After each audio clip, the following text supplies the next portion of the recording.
Ես ասեմ, որ Ֆիդանյան Դավիթը կանգնած է կազմակերպության հիմնադրման ակունքներում, բայց ես միացել եմ ավելի ուշ քաղաքացիական գիտակցություն հասարակական կազմակերպությանը 2016 թվականին, այսինքն հիմնադրումից 4 տարի անց, այդ կազմակերպության գործունեությանը հետևելով, Նարեկի գործունեությանը հետևելով,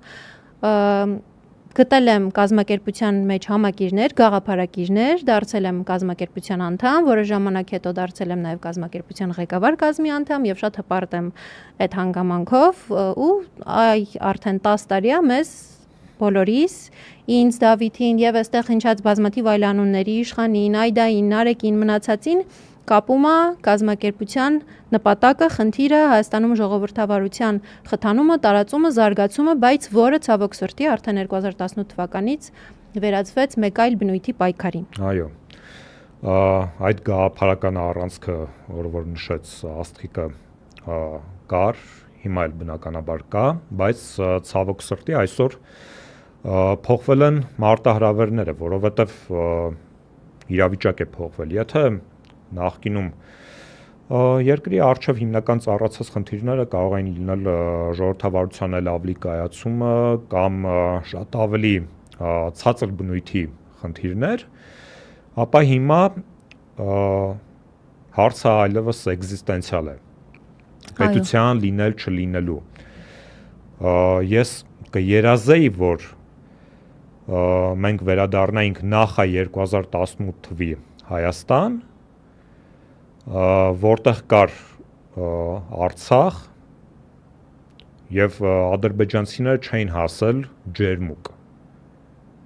Ես կերազեի այդ Հայաստանը, իր բոլոր խնդիրներով հանդերձ, որովհետեւ այդ խնդիրները լուծվելու էին օրից մի օր, բայց այս ռեժիմի տված վնասները անդառնալի են իրականում։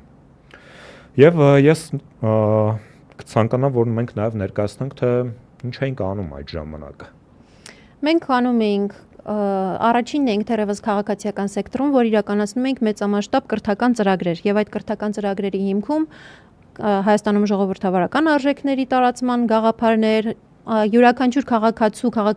իր մեջ քաղաքացիական գիտակցություն սերմանելներ, իր իրավունքների պաշտպանությունը ճանաչելներ, մենք այդ գաղափարներով առաջ էինք գնում եւ մինչեւ 2018 թվականը ունեցել են քաղաքացիական կրթության դպրոցի 700 շրջանավարտ, շուրջ 700 շրջանավարտ, որոնց տվել ենք այդ կրթությունը քաղաքացիական սեկտորում արկա եւ ոչ միայն, նաեւ քաղաքական գործիչներ, տարբեր փորձագետներ, լավագույն մասնագետներ, իրավաբաններ, քաղաքագետներ, միջազգայնագետներ, մեդիայի ոլորտի ներկայացուցիչներ, ովքեր որ իրենց ամբողջ գիտելիքները փոխանցում էին այդ շրջանավարտներին ու երանելի տարիներ էին, որովհետև քո տված գիտելիքը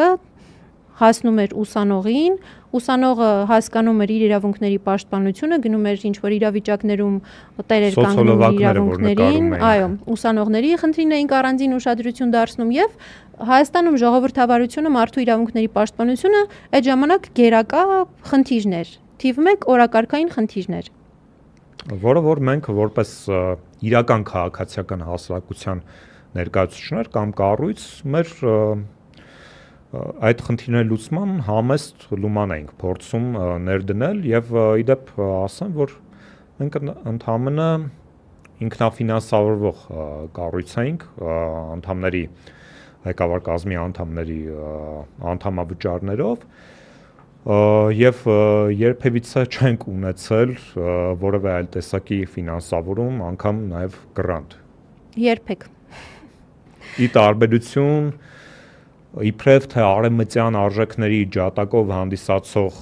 այլ կառույցների կամ անհատների, Արթուր Սաքունցների, Լևոն Բարսեղյանների, որոնք